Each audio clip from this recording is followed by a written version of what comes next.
Mesdames et messieurs, bonjour, bienvenue sur JMTV+, qui s'est aujourd'hui déplacé au cœur de Paris, sur l'île de la Cité, pour rencontrer une personnalité très grande, pas que par la taille, surtout par le talent et par les convictions.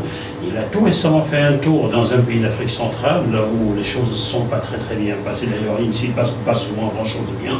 Il va nous expliquer ce qu'il a conduit, lui et ses collègues, dans ce pays-là, et surtout ce qu'il a vécu sur place. Il s'agit de Maître Basile Ader, qui est vice-bâtonnier de Paris. Bonjour Maître. Bonjour monsieur. Comment allez-vous? Eh bien pas mal, merci. Il est de coutume dans mes émissions de serrer les mains de mes invités, sinon vous vérifiez leur ADN en fait. Je suis très content de vous accueillir dans mon bureau à l'Ordre des avocats de Paris.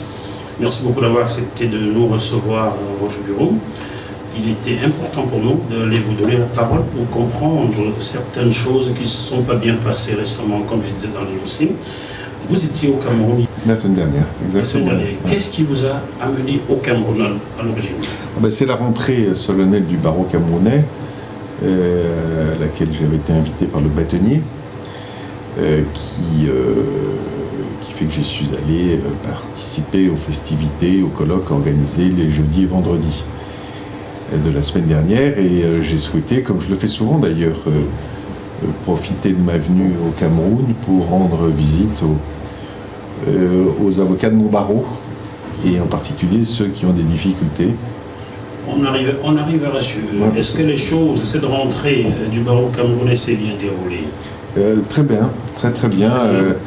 C'est franchement une des plus grandes rentrées africaines que j'ai vues, puisqu'elle réunissait à la fois les représentants des barreaux de l'Afrique de l'Ouest, de l'Afrique centrale et aussi de l'Afrique francophone, de l'Afrique anglophone, puisque pas simplement francophone.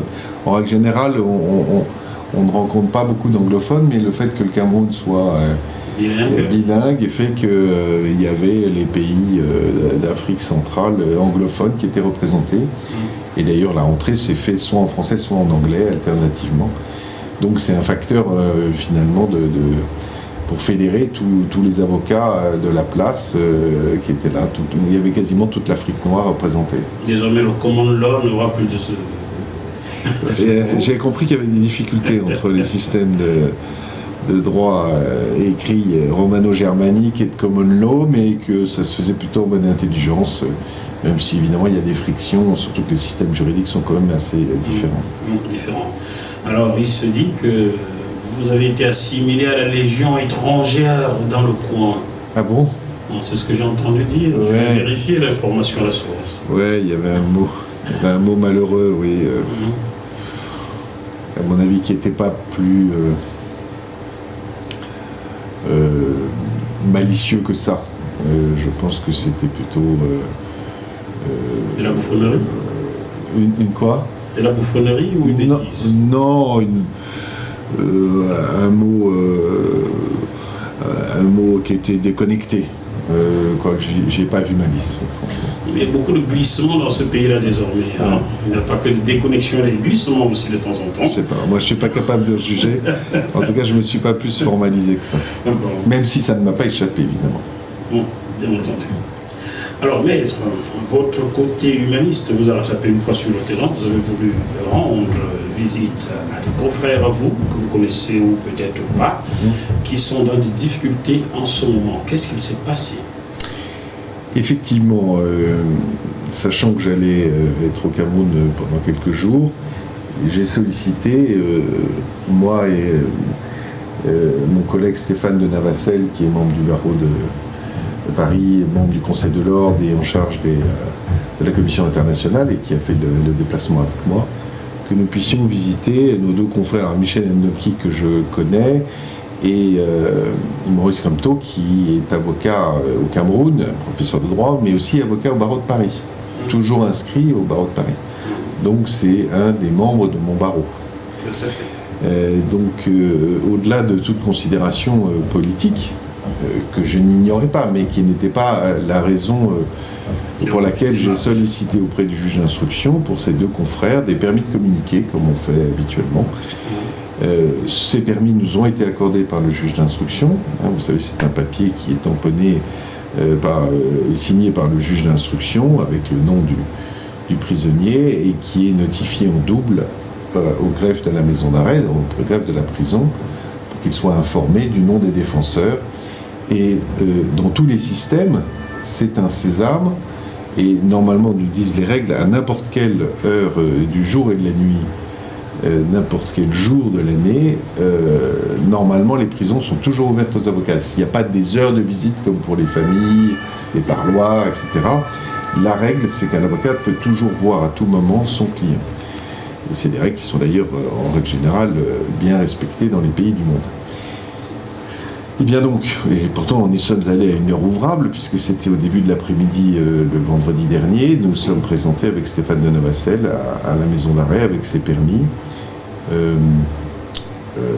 La prison, la personne qui était à la porte de la prison a pris connaissance, elle nous a juste dit il faut que j'aille vérifier que vos permis sont bien conformes au double qui a été notifié par le greffe du juge d'instruction, notre greffe à nous, et il n'y aura pas de difficulté. On a attendu un moment, et puis cette personne est revenue avec le responsable, le directeur de la prison, qu'on appelle le régisseur, mais qui fait office de directeur, si j'ai bien compris, qui nous a dit, dans un premier temps, ce serait bien que vous rendiez une visite de courtoisie au commissaire du gouvernement du tribunal militaire.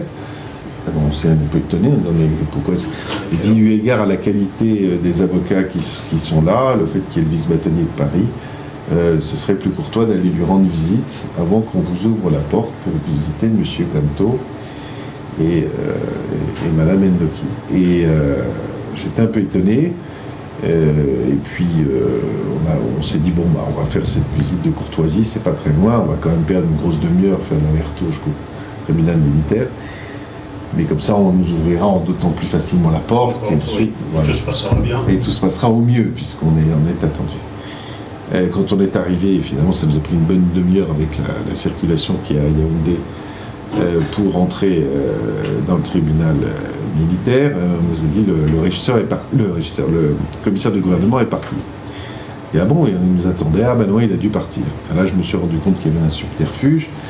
Donc on est retourné à la maison d'arrêt, on a dit écoutez, il n'était pas là, et cette fois-ci c'est le régisseur qui avait disparu. Et puis le régisseur nous a dit il est parti. Ah d'accord. Voilà. Et donc là on a une succession de gradés, de militaires qui manifestement étaient en charge de la sécurité de la prison. À tous j'ai demandé le nom, puisque j'ai dit qu'on allait en faire un rapport de cette histoire, puisque c'est une entrave pour nous au droit de visite des avocats, une entrave au droit de la défense. Et on nous a juste dit, écoutez, aujourd'hui ça ne va pas être possible, venez demain matin. Les visites commenceront à 10h, donc venez dès 10h, et à ce moment-là, vous pourrez voir vos confrères. Et c'est ce qu'on a fait. Le lendemain. On est revenu à 10h pétantes, on était présents, toujours avec nos permis de communiquer. Et cette fois-ci, on a eu droit... Alors, toujours la même chose, à l'arrivée, pas de problème, on va vérifier le permis avec celui que nous avons au greffe. On avait déjà vérifié la veille. Oui, mais c'était de nouvelles personnes, donc ça c'est normal comme fonctionnement, si vous voulez. On vérifie que ce ne sont pas des faux, etc. Et là, on a vu arriver un nouveau responsable, toujours pas le régisseur. J'ai demandé s'il était là, s'il était revenu depuis la veille, en fait, qui nous a dit, écoutez, il n'y a pas de visite le samedi, il faudra que vous reveniez lundi. D'accord. Voilà. Alors là, on a dit, écoutez, ça, c'est pas possible. On a rappelé le régisseur, le bâtonnier, le commissaire du gouvernement, le bâtonnier, le juge d'instruction. J'ai appelé évidemment le confrère avocat de Maurice Camteau pour que... puisque je l'avais rencontré la veille au soir pour lui raconter et qu'il nous avait dit normalement voilà comment ça devrait se passer. Les confrères j'ai malheureusement oublié Sim. D'accord, ouais. Emmanuel Sim. Voilà, Emmanuel Sim, c'est ça. Et qui a joint les uns et les autres, ils se sont tous renvoyés la balle en disant que c'était de la responsabilité de la prison. On a tenté de joindre le procureur général qui n'était pas joignable alors qu'il nous avait assuré que normalement il n'y avait pas de difficulté. Bref, malgré le fait qu'on attende une bonne heure et demie devant la porte en espérant qu'elle puisse s'ouvrir, puisqu'on partait le soir même, donc de toute façon on ne pouvait pas revenir le lundi matin. Et il le savait que vous partiez le soir? Oui, j'imagine qu'on nous avait repérés, et en fait on nous a empêchés de les voir. Moi, je pense qu'ils ont fait une erreur parce qu'on aurait vu nos confrères et ils nous auraient raconté, et évidemment, on en aurait fait rapport ici, mais ça ne serait sans doute pas sorti de nos relations. Et le fait, par contre, qu'on nous empêche, contrairement à un droit, je vous dis, fondamental, le droit de la défense. J'ai d'ailleurs dit ça à un de mes derniers interlocuteurs à l'entrée de la prison. Je lui ai dit, écoutez, ce que vous faites là est très préjudiciable, parce qu'il peut vous arriver, comme à d'autres, il y a quand même beaucoup d'innocents dans ces prisons, de vous y retrouver un jour, et à ce moment-là, vous déplorez, si vous avez un avocat qui veut venir vous voir, qu'on l'empêche de vous voir.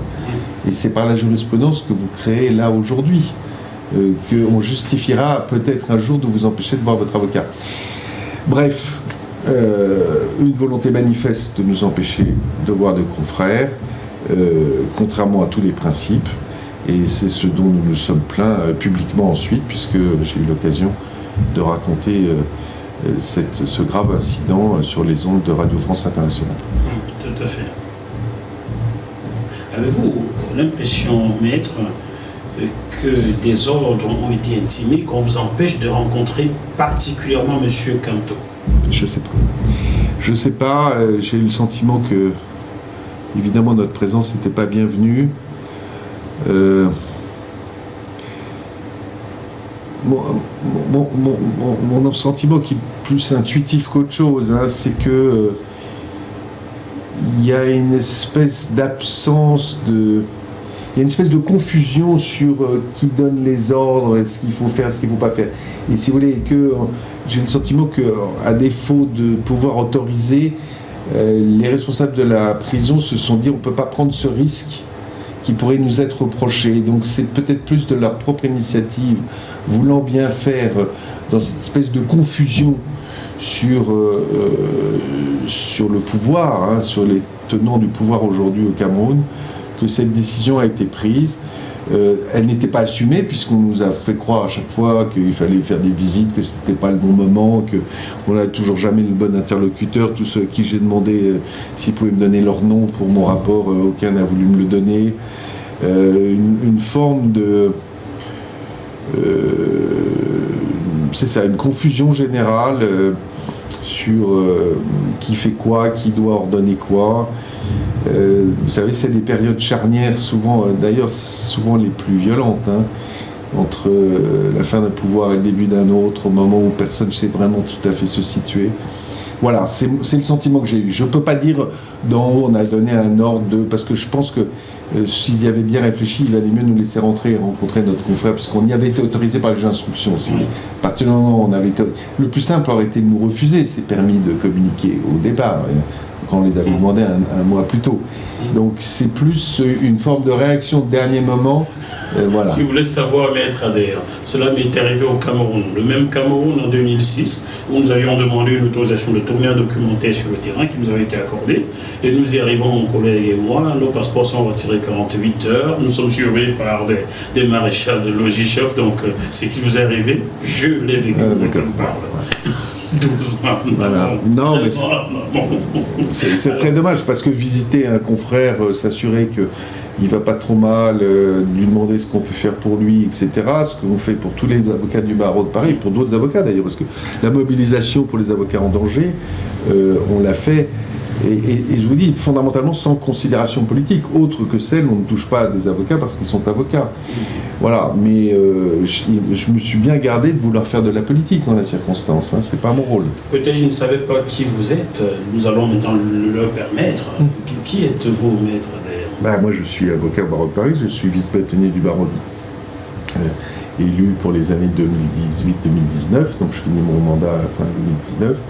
Et je suis un avocat pénaliste qui est assez engagé dans la défense des droits humains, et en particulier depuis que j'ai pris mon mandat pour la défense des avocats en danger, puisque j'assume en ma qualité de bâtonnier à Paris la présidence de l'Observatoire international des avocats en danger, qui est un peu l'équivalent de Reporters sans frontières pour les avocats. C'est une présidence tournante entre les Espagnols, les Italiens, les Suisses et nous qui l'avons formé, mais qui regroupe aujourd'hui un très grand nombre de barreaux dans le monde entier.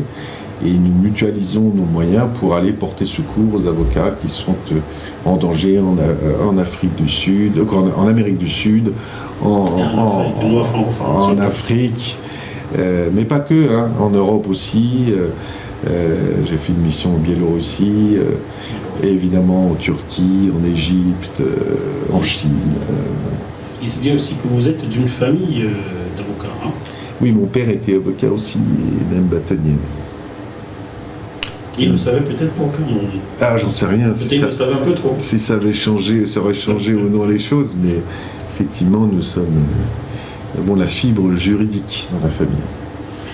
Dites-moi, maître, avant cette visite au Cameroun, est-ce que vous vous étiez déjà rendu autrefois?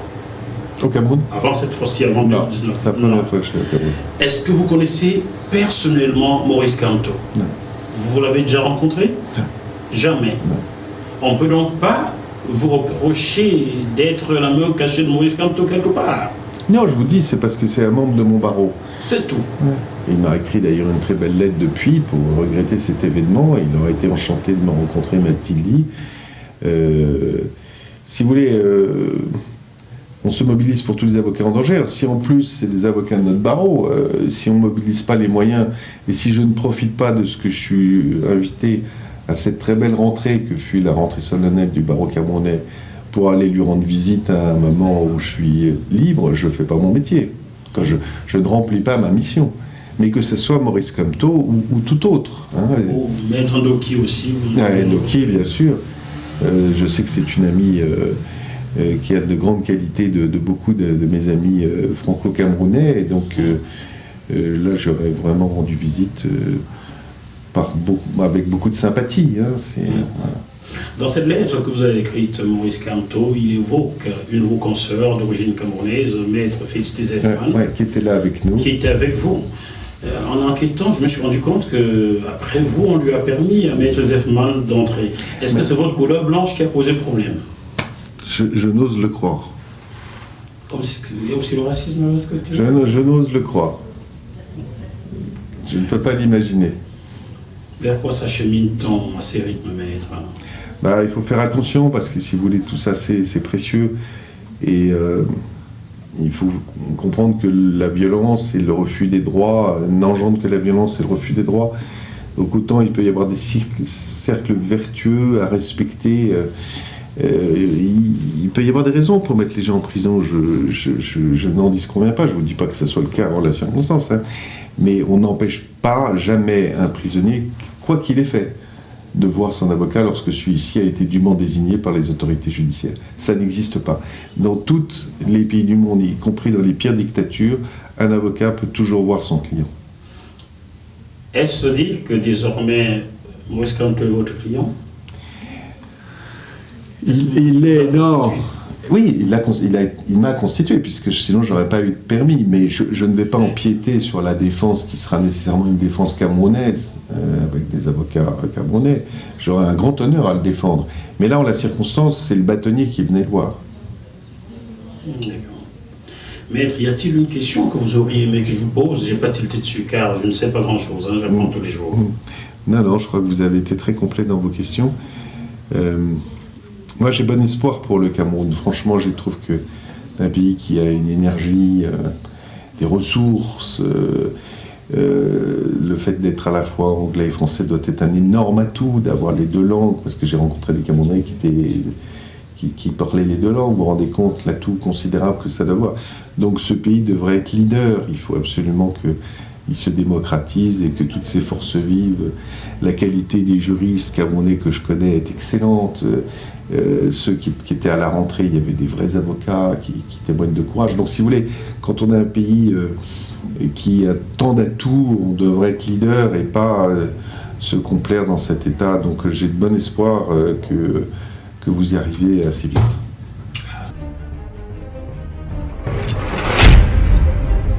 Vous êtes sur JM TV+. Chers téléspectateurs, nous sommes toujours sur JM TV+, et nous sommes au cœur de ce qu'il y a de plus juste à Paris, donc sur l'île de la Cité. Nous recevons deux avocats qui se sont récemment rendus au Cameroun pour une raison, mais une autre les a amenés à vouloir rendre visite à un confrère en ce moment, à deux confrères en ce moment emprisonnés, ce qui n'a pas été possible. Maître Adé nous a expliqué ce qu'il s'est passé. Nous allons prendre le témoignage de Maître de Navacelle qui faisait partie de cette délégation-là. Bonjour Maître de Navacelle. Bonjour monsieur. Comment allez-vous? Écoutez, très bien, merci. Vous n'avez pas bronzé du tout, hein? Et oui, voilà, j'ai une peau un peu trop claire. Donc, vous étiez de ce voyage au Cameroun. Maître Adé nous a expliqué ce qui vous est arrivé sur le terrain, mais vous avez peut-être autre chose à ajouter. Pourquoi avez-vous eu envie d'aller rencontrer vos deux confrères, Maurice Canto et Maître Doki, dans cette prison-là? Peut-être juste simplement avant d'aborder ça, vous avez évoqué que l'invitation qui nous a été faite par monsieur le bâtonnier du Cameroun à l'occasion de la rentrée du Cameroun, et je voudrais insister sur le caractère tout à fait exceptionnel de cet événement, aussi d'un point de vue des droits de la défense, de l'indépendance du barreau et de la qualité des intervenants qui sont venus réellement du monde entier. Donc c'est une raison réelle de s'enorgueillir pour les Camerounais d'avoir un bâtonnier et un barreau de cette qualité-là. Votre question porte plus précisément sur la visite que nous avons essayé de faire en réalité, parce qu'on n'a pas réussi. Deux sujets. Le premier, c'est que nous l'avons fait dans le respect le plus absolu des règles de procédure pénale camerounaises. Il ne s'est agi de demander aucun passe-droit, aucun avantage, quelque sorte qu'il soit. Et fort de ce respect des règles, des lois applicables, nous nous sommes rendus, comme il se doit, à la prison, où notre confrère et client qui nous avait désignés était détenu. Et c'est très regrettable que nous ayons été conduits, évidemment sans que cela puisse être légitimé de quelque façon qu'il soit. Et donc, on a imaginé des stratagèmes pour nous balader dans la ville. Vous avez fait du tourisme? Voilà, c'est une façon de voir les choses. Rien que dans Yaoundé. Dans Yaoundé, c'est vrai. On aurait pu nous envoyer plus loin encore. Rassure-moi, il n'avait pas plu. Il n'a pas plu. Il y aurait eu des inondations partout, vous auriez pu être noyé? Non, il n'a pas plu. On nous a gardés là. On ne nous a pas demandé d'obtenir un tampon à Douala. C'était contenu dans la ville. Voilà, c'était beaucoup plus loin, oui. 232 km, mais c'est comme si c'était 400 millions de kilomètres. Mais bon. Alors, Maître de Navacelle, avez-vous eu l'impression qu'il y avait une volonté manifeste de vous empêcher de rencontrer votre client? Ah ben, c'est pas une impression, c'est un fait. Nous avions tous les éléments procéduraux nécessaires. Nous sommes avocats. Nous accueillons ici des avocats camerounais. Nous en avons d'ailleurs deux membres du Conseil de l'Ordre de Paris au moment où je vous parle. Donc les règles de réciprocité doivent aller dans les deux sens. Tout récemment, j'ai interviewé un de vos confrères, Maître Charrier Bournazel, qui m'expliquait qu'il y a de cela une trentaine d'années, il n'avait pas pu aller défendre l'ancien président Amadou Ahidjo, parce que dans cette règle que vous évoquez, cette règle est soumise au bon vouloir des autorités locales. Maître Adé m'expliquait que ces autorités-là vous ont bien donné ce sésame, vous l'avez appelé sésame, maître, je ne me trompe pas. Comment peut-on vous donner l'autorisation de rencontrer quelqu'un, vous y arrivez, on vous est conduit, pour vous, comment vous l'avez interprété, Maître de Navacelle? Vous avez fait référence à mon éminent confrère, monsieur le bâtonnier Charrier Bournazel, et qui vous a raconté ce qui lui est arrivé il y a 30 ans, et vous voyez qu'en réalité, c'était la même chose qui nous est arrivé la semaine dernière. On ne voulait pas que nous puissions rencontrer notre client, et c'est